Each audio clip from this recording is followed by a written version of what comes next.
कथा का दूसरा नाम है परिवर्तन। जीवन में परिवर्तन नहीं आया तो कथा बेकार।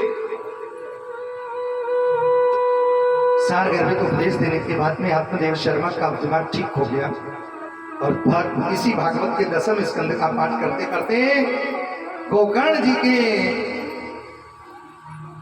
4 श्लोकों के उपदेश ने जीवन में परिवर्तन ला दिया और कल्याण कर दिया है।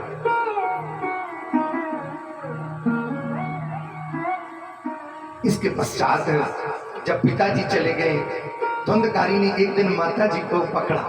ए माँ, पिताजी तो चले गए, सारा खजाना तुम्हें सौंप करके गए, लाओ निकालो। माता जी बोली जितना था सो सब तुम्हारे लिए ही दे दिया, अब तो कुछ नहीं बचा। सो एकदम चिल्लाया, हे सवेरे अगर तूने मुझे धन नहीं दिया तो मैं इसी लाठी से। आज भी लोग थोड़े से धन की खातिर माता पिता की हत्याएं कर देते हैं। मोबाइल पे अखबारों में देखिए,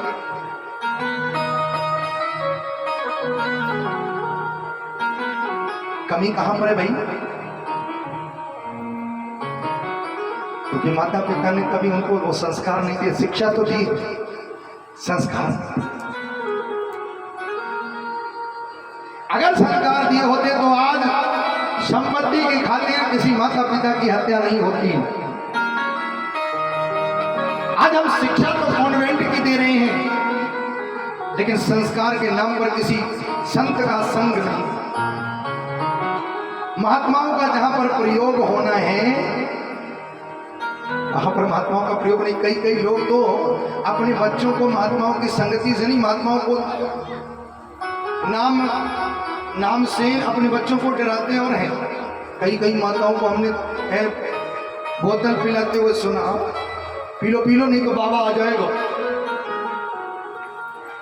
जिस बाबा की संगति से निर्भय करना है उसी बाबा के लिए लोग कहते हैं डराने का काम करते हैं। पीलो बेटा नहीं तो बाबा पकड़ ले जाएंगे। ये संगति, ये चली है।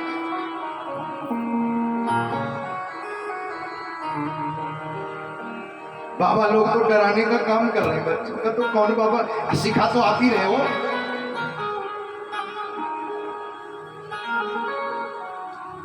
तो कैसे बच्चे संस्कार सीखेंगे? कॉन्वेंट तो गुड मॉर्निंग गुड नाइट करना सिखाता है। राधे कृष्ण बोल दो तो आफत आ जाती है, क्योंकि उन्हें तो अपना व्यापार चलाना है।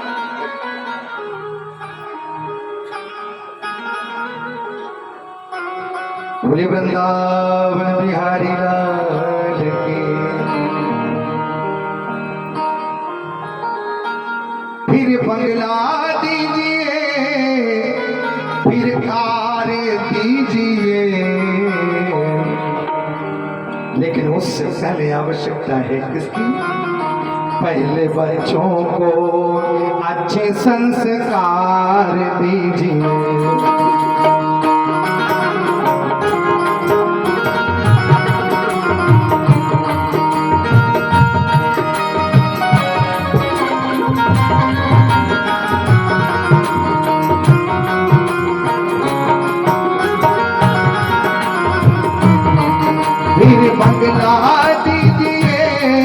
फिर बंगला दीजिए, फिर कार दीजिए, पहले बच्चों को अच्छे संस्कार दीजिए।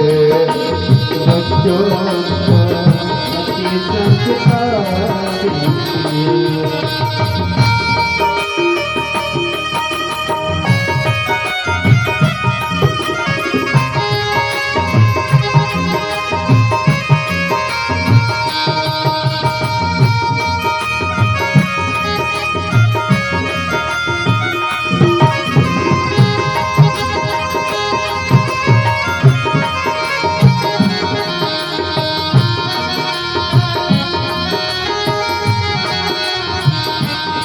पहले बच्चों को हम चाहते तो हैं कि हमारा बेटा हमको कांवर में बिठा करके यात्रा करे, श्रवण कुमार बने, लेकिन पढ़ाएंगे कॉन्वेंट स्कूल में। इस शिक्षा ने तो भारत देश को बर्बाद कर दिया। कॉन्वेंट की शिक्षा है। पहले लोग गुरुकुल में पढ़ाते थे, गुरुकुल में, तब बच्चे निकलते थे कृष्ण और सुदामा जैसे। आज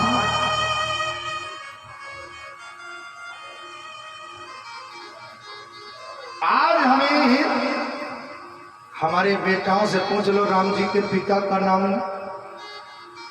क्या है, नहीं बता पाते। कृष्ण जी के पिताजी का नाम क्या है, नहीं बता पाते, क्योंकि अकबर महान पढ़ाया जाता है और जाने क्या क्या पढ़ाया जाता है। हम पढ़ाई की ओर तो अग्रसर हैं, लेकिन संस्कार की ओर अग्रसर नहीं।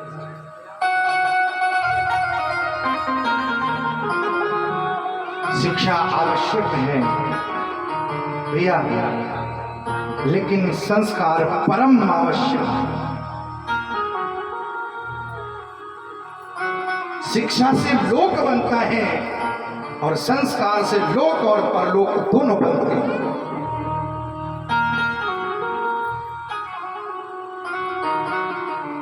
शिक्षा लौकिक यात्रा सफल कराती है और संस्कार लौकिक और पारलौकिक दोनों ही यात्राएं सफल कराती है। तो एक में लाभ है कि दो में लाभ है, बोल।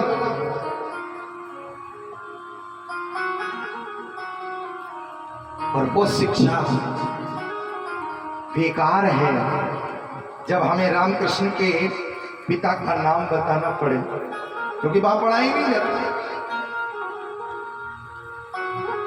माँ बाप की सेवा करो, ये वहां नहीं पढ़ाया जाता।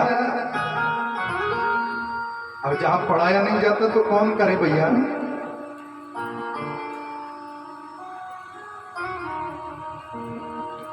पश्चिमी सभ्यता की ओर हम लोग अग्रसर हैं, लेकिन आप देखिए एक तरफ धुंधकारी है और एक तरफ संस्कारी गोकर्ण जी हैं। एक दुख दे रहा है, एक सुख दे रहा है, और दुख सुख के बाद क्या मिला? दुख धुंधकारी ने दिया, सुख गोकर्ण जी ने दिया, और दुख के बाद सुख आया तो सुख ने आनंद की प्राप्ति करा दी है।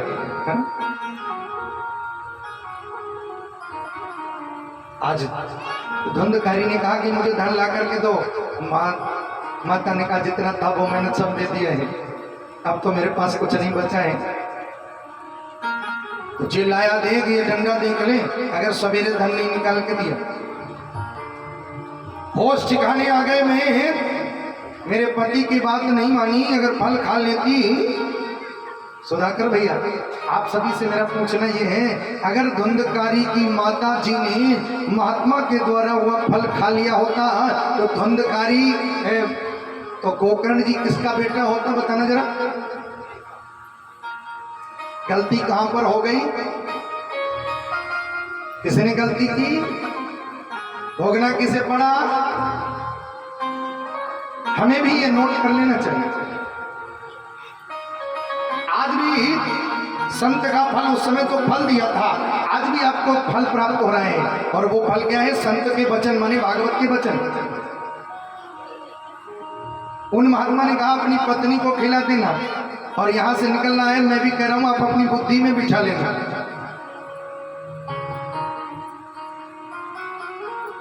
आत्मा तुम गिरिजा मतिम, भगवान शंकर को आत्मा का स्वरूप कहा गया है, और उनकी पत्नी है गिरिजा, उनको मति का रूप दिया गया है।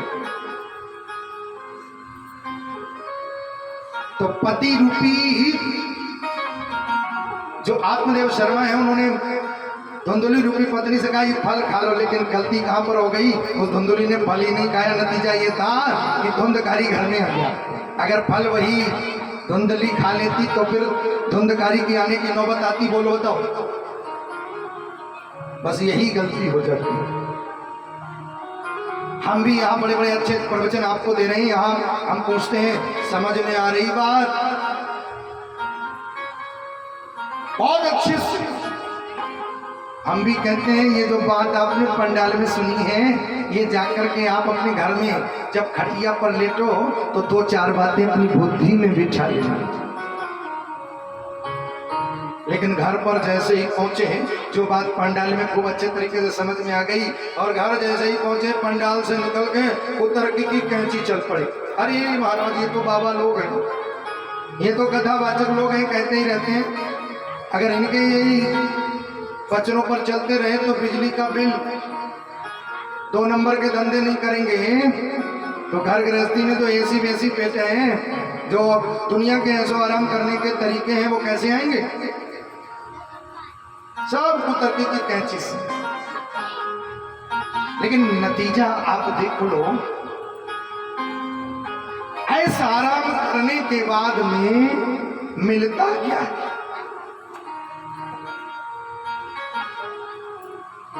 रिश्वत लेने के बाद, गलत काम करने के बाद जब धुंधकारी को कुछ नहीं पल्ले पड़ा तो आपको क्या मिलेगा भैया?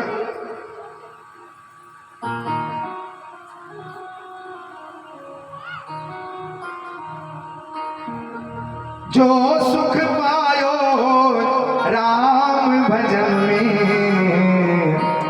नहीं पायो।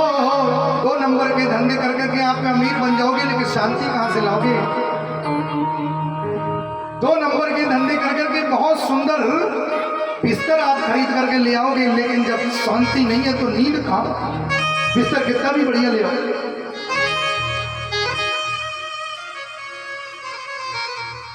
जो सुख पायो राम भजन में। और एक वो है रिक्शे वाला, दिन भर रिक्शा चलाता है, दोपहरी हुई पेड़ की छांव में लगाया रिक्शा और चैन के नीचे।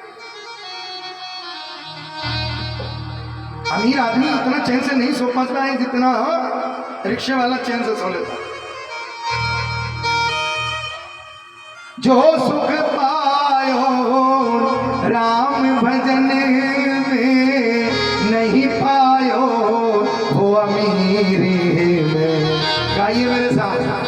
अरे मन लागो मेरो राम फकीरी में।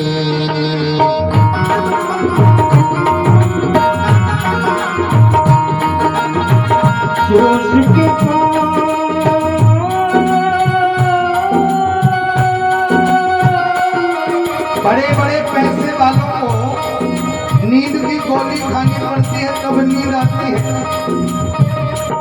लेकिन जो गरीब व्यक्ति दिन भर मेहनत करता है और इतनी चैन की नींद सोता है, गोली खाने की नौबत ही नहीं आती। इसका मतलब अमीरी में शांति नहीं।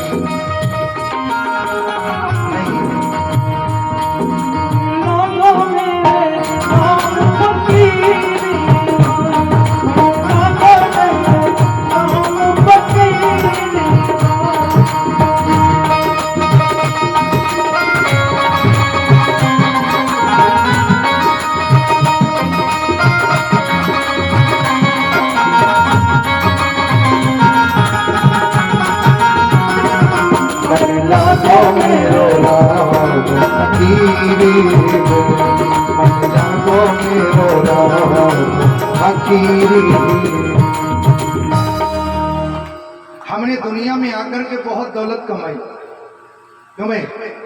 खूब इकट्ठे किए, खूब बैंक बैलेंस किया, मरने पर किसकी जेब में इतनी ताकत है जो एक गड्डी भी एक नोट भी रख ले? बोलो, किसके कफन में दम है? हाँ? कर लो, खूब जोड़ लो।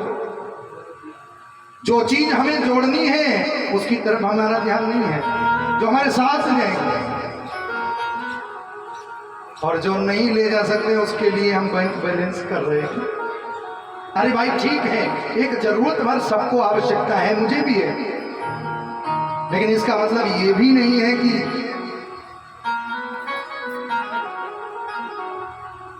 जरूरत भर सबको आवश्यकता है। घर गृहस्थी के लिए आवश्यकता है, लेकिन जिसको हमने सब कुछ समझ लिया वो सब कुछ नहीं है। वो केवल यहीं के लिए होगा, वहां के लिए नहीं होगा, वहां के लिए नहीं। हम अपने जीवन की यात्रा में, अच्छा एक बात बताओ, कहीं किसी के लिए बंबई से कार्ड आया हो तो 1 महीना पहले शादी के कार्ड के उस शादी में समारोह में जाने के लिए हम लोग तैयारी करते हैं। ये सूटकेस उस समय कपड़े पहनेंगे, ये उस समय पहनेंगे, ये उस समय पहनेंगे, ये उस समय पहनेंगे। बारात में जाने की तैयारी करते हैं, बंबई जाना है तब। लेकिन एक यात्रा उससे भी लंबी है, उस यात्रा की कोई तैयारी है? हा? लाख कमाए जग में आकर सोना चांदी हीरे मोती, साथ क्या ले जाओगे प्यारे, क्योंकि कफन में जेब, और जो ले जाओगे उसका हमने संग्रह नहीं किया। संग्रह उसका किया जो छूट जाएगा। इसलिए कहना है अभी हरि जप ले, हरि जप ले, हरि जपने का मौका। लेकिन हम विपरीत, माया जो छूट जानी है उसको संग्रह कर रहे हैं, और हरि जो साथ रहने हैं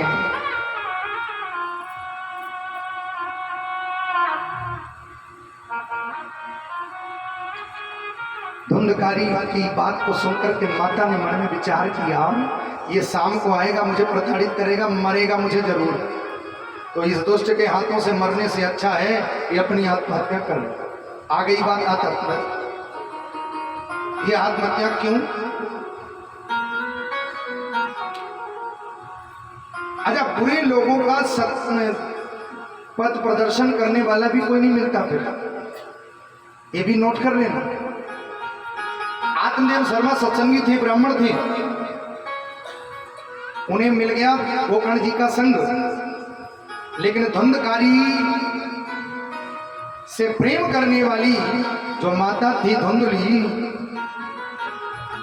तो धुंधली जो मलिन थी मती, तो उस मलिन मती वाली को कोई ऐसा सत्संगी भी नहीं मिला, और अंत में उसने आत्महत्या कर ही डाली।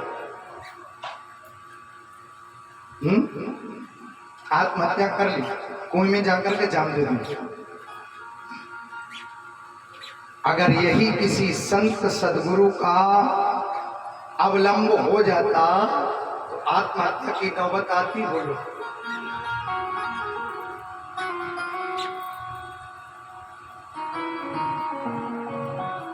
हमारे जीवन में सत्संग क्या काम करता है, जैसे आप ऐसे उदाहरण से समझिए। दिन है और हमारी जेब में टार्च रखी है, तो लोग कहेंगे 1 किलो की टार्च काहे को ले घूम रहे हो? बोझ ही तो है, वजन ही तो है। लेकिन कल्पना आप करिए कि शाम का समय हुआ, वक्त हुआ, बिजली चली गई, और लोग तो भटकते रह गए। जो टार्च अभी तक बोझ लग रही थी वही हमारा मार्गदर्शन करने लगी। हमारे भी जीवन में हमें भी लगता है कि महाराज कार्ड तो आया है, लेकिन कथा का आयोजकों ने कहा कि भैया कथा करा रहे हैं, आ जाना। बोले मरने का भी टाइम नहीं है। टाइम तो मरने का भी नहीं है। अरे महाराज बहुत काम है, क्या बताएं, ये उलझन वो उलझन, वो उलझन वो उलझन, न जाने कितनी उलझने गिना देते हैं। तब सत्संग हमें बोझ लगता है। अरे भैया दुनिया के और काम काज हैं, सत्संग तो होते ही रहते। लेकिन जिसने सत्संग रूपी टार्च को अपने मन मस्तिष्क में धारण कर लिया, एक स्थिति हर किसी के जीवन में आती है कि उस समय उसकी मति बुद्धि काम नहीं करती, तो इसी कथा के कोई न कोई सूत्र ऐसे व्यक्ति का मार्गदर्शन करते हैं कि उस समय कथा में ऐसी बात कही गई थी, तो ये बात जो है इस समय सटीक बैठती है। जो सत्संग बोझ लगता था उसी की कोई न कोई एक बात हमारे लिए जीवन में हमारा मार्गदर्शन वाले टार्च बन जाती है। अगर धुंधली के जीवन में सत्संग होता, सदगुरु होता, तो आत्महत्या की नौबत नहीं है।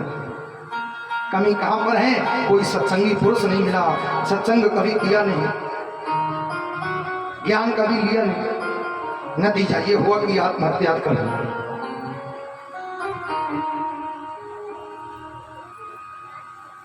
अब क्या होता है? अब क्या होता है? पिताजी चले गए जंगल को, माताजी कुएं में मर गई। धुंधुलकारी ने मन में विचार किया, गोकर्ण जी ने मन में विचार किया। जो सत्संगी पुरुष होते हैं वो कहते हैं दुनियादारी का झंझट छोड़ो और चलो तीर्थ यात्रा। धुंधकारी को चाबी सौंप दी मकान की, बोले भैया अब तुम आराम से रहो। खुद निकल लिए तीर्थ यात्रा के लिए, और निकलने के उपरांत जो है इधर धुंधकारी जो था वो 5-5 पैसों को लाकर के घर में रख लेता है। रखने के उपरांत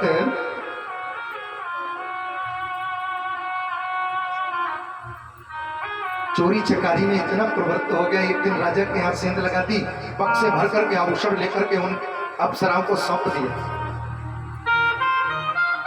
और 2 नंबर की कमाई बुद्धि ठीक नहीं करती, बुद्धि फेल और कर देती है। जीवन में याद रखना, स्कंद पुराण में आता है 2 नंबर की कमाई 10 वर्ष तक तो आपको खूब बढ़ाएगी, 11वें वर्ष ब्याज सहित लेकर के आपको डुबा देगी। ऐसा स्कंद पुराण कहता है।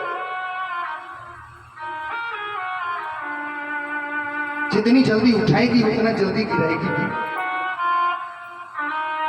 इसलिए व्यक्ति को चाहिए, हमारे यहाँ पहले अगर किसी को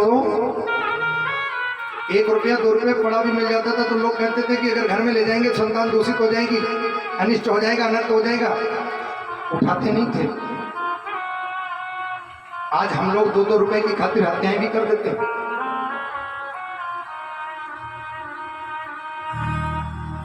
ये चल रहा है आज। धुंधकारी ने चोरी करी, पैसों को लाकर के धन दे दिया, लेकिन परिणाम क्या होता है आप देखिए। उन्हें 5 पैसों ने मन में विचार किया, ये चोरी करके लाया है, तलाशी ली जाएगी, अपने मकान से निकलेगा खजाना, तो ये तो राजा के द्वारा फांसी इसको देती जाएगी, तो ये तो मरेगा ही। इसलिए एक काम करो, धन को बचा लो, और इसे मरना ही है तो राजा से न सही हमसे सही।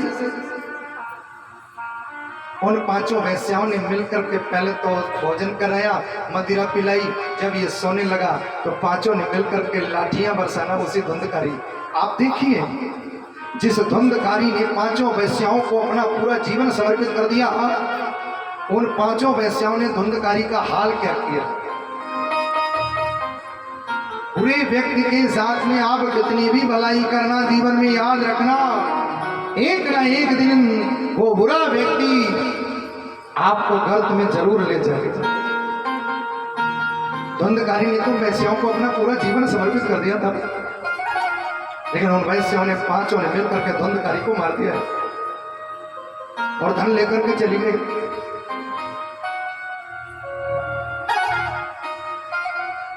हमारे इस शरीर में भी धुंधकारी बैठा है मन के रूप के। वैसे कौन है? आंख, कान, नाक, जिह्वा और ये त्वचा, ये 5 वैसे हैं इस शरीर में। इनका भोग कौन कर रहा है? बोले मन। मन इनको प्रेरित कैसे कर रहा है? आंख कहती है बढ़िया बढ़िया कोई रूप स्वरूप दिखाओ, है कि नहीं? बोलो, पहली वैसे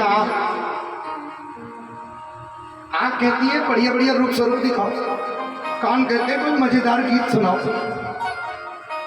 जीभ कहती है बढ़िया बढ़िया रसगुल्ला खिलाओ। और नासिका कहती है कन्नौज का कोई सुंदर इत्र लाओ, भोग वाला। और त्वचा ये कहती है नर्म नर्म स्पर्श चाहिए। ये मन के द्वारा 5 वैश्याओं को प्रेरणा मिलती मिलती इन 5 वैश्याओं ने मन रूपी धुंधकारी को बिल्कुल मिट्टी में मिला।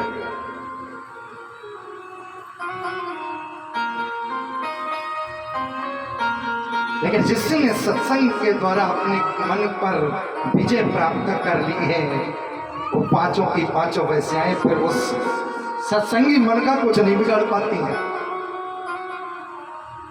बोली वृंदावन बिहारी लाल की। बात समझ में आ रही कि नहीं, या भजन लगा दे?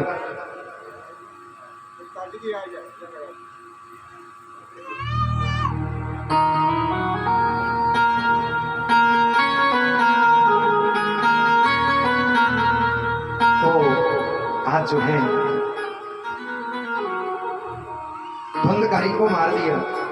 गोकर्ण जी को जब पता चला कि हमारा भैया नहीं रहा, जा करके गया में पिंडदान किए, और पिंडदान करने के उपरांत जो है लौट करके आए तो वही प्रेत बन करके आया। कहीं ऊंट भैंसा गधा बकरा बन करके डराने के लिए आकर के धुंधकारी डराने लगा। गोकर्ण जी घबरा गए। गोकर्ण जी ने कहा कौन हो? अब प्रेत बोल रहा है लेकिन प्रेत की आवाज सुनाई नहीं पड़ती। आज धुंधकारी के ऊपर गोकर्ण जी ने मंत्रोभिषिक्त जल छोड़ा है। जल छोड़ने के बाद प्रेत बोला है, कौन हो तुम? आवाज आई, अहम भ्राता त्वदीयोऽस्मि। भैया मैं तुम्हारा ही भैया हूं। धुंधकारी नाम का। अरे धुंधकारी तो तुम्हारी ये गति किसके द्वारा हुई, किसने की? प्रेत आज सच बोलता है। स्वकीय नैव दोषेण, स्वकीय ये मेरे ही कर्म है, नैव दोषेण किसी का दोष नहीं है। स्वकीय नैव दोषेण ब्रह्मत्वं नासितं मया, ये मेरे ही कर्म है जो मुझे लेकर के डूब रहे। गोकर्ण जी ने कहा कि तुम्हारी मुक्ति के लिए हमने गया में पिंडदान किए हैं। कितने किए? बोले एक। मैंने ऐसा सुना है कि गया में पिंडदान करने के बाद व्यक्ति को मुक्ति मिल जाती है, और पिंडदान के बाद भी तुम ऐसे के ऐसे ही हो। तुम्हारी मुक्ति बोले एक पिंडदान से मेरा कुछ नहीं होगा, एक नंबर का पापी हूं।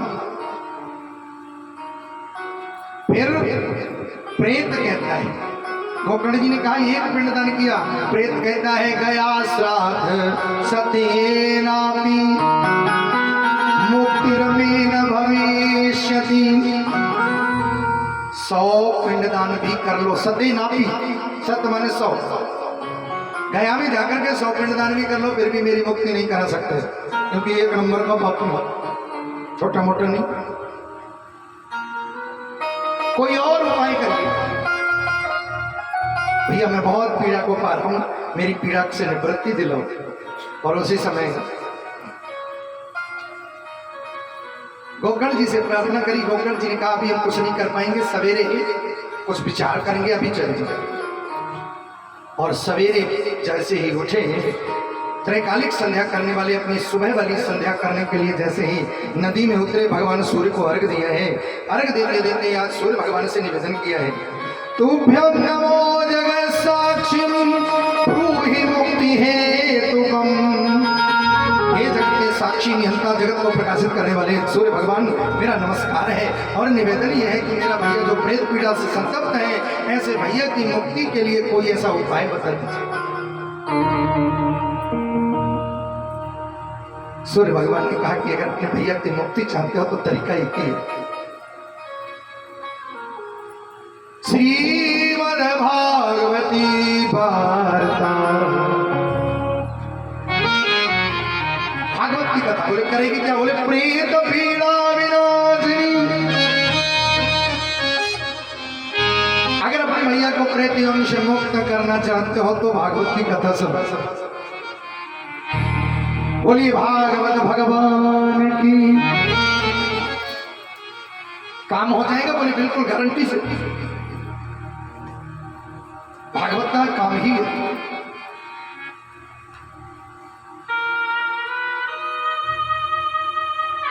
और उसी समय धुंधकारी के हितार्थाएं आषाढ़ के महीने में गोकर्ण जी ने धुंधकारी को कथा सुनाई है। प्रचार प्रसार कर दिया, दूर दूर के लोग सुनने के लिए आए कथा। और धन्य है भागवत की कथा। उस धुंधकारी ने एक 7 गांठ के बांस में बैठ करके 7 दिन तक निरंतर कथा को सुना है। पहला दिन हुआ, उस बांस की पहली गांठ चटक जाती है। 7 दिन के 7 दिवसीय यज्ञ जैसे ही भागवत का पूर्ण होता है, तो यही संध्या का समय रहा। तो क्या होता है भागवत की कथा का चमत्कार? दिव्य रूप धरो जाता। भागवत की कथा का परिणाम सुनने का हुआ कि प्रेत से देवता का रूप ले लिया है। किसने किया ये? भागवत ने। दिव्य रूप धरो जाता है तुलसी दाम मंडिता। देवताओं जैसा रूप लेकर के उस प्रथा के पंडाल में प्रकट हो गया।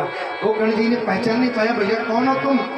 बोले मैं तुम्हारा ही भैया धुंधकारी हूं। अरे धुंधकारी तुम? प्रेत से देवता कैसे? धन्या ही भागवती वार्ता। ओहो, उस प्रेत ने भागवत की महिमा को गाया। धन्य है भागवत की कथा, धन्य है। धन्या ही भागवती वार्ता, प्रेत पीड़ा विनाशिनी। धन्य है भागवत की कथा जिसने मेरे जैसे पापी का भी कल्याण कर दिया। और गुणगान करते करते करते करते भागवत की कथा ये कहती है उस धुंधकारी के लिए विमान प्रकट हो गया है। विमान में बैठ करके धुंधकारी जाने लगा है। जैसे ही जाने लगा है तो जितने भी और श्रोता बैठे थे, ओम प्रकाश जी, धुंधकारी को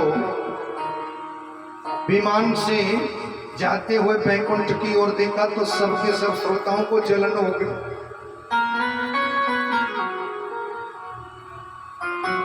उन श्रोताओं के चेहरे को लटके हुए गोकर्ण जी ने देखा तो जो ले जा रहे थे धुंधकारी को, तो उन पार्षदों से पूछा, महाराज एक बात नहीं समझ में आई। बोले कौन सी? बोले ये नहीं समझ में आई, कथा तो पंडाल में बैठे हुए बहुत से लोगों ने सुनी, विमान एक क्यों लाए, सबके लिए क्यों नहीं लाए? भगवान के पार्षदों ने कहा, बड़ा सुंदर कहा, श्रवणस्य विभेदेन कथा भेदोत्र संस्थिता। आप कहते हो कि विमान एक क्यों नहीं, विमान लाने में भेद क्यों है? बोले भेद इसलिए है क्योंकि आपके कथा के श्रोताओं में सुनने का भेद है। यहाँ श्रोता तो केवल एक बैठा था, लेकिन जितने भी आपके जो सुनने वाले थे वो तन से तो बैठे थे, मन से कोई नहीं। और यहाँ विशेषता मन की है, तन की नहीं है। और मन से सुनने वाला तो केवल धुंधकारी था, इसलिए धुंधकारी के लिए विमाना है। संत और संसारी में अंतर समझ लीजिए। संत किसे कहते हैं और संसारी किसे कहते हैं?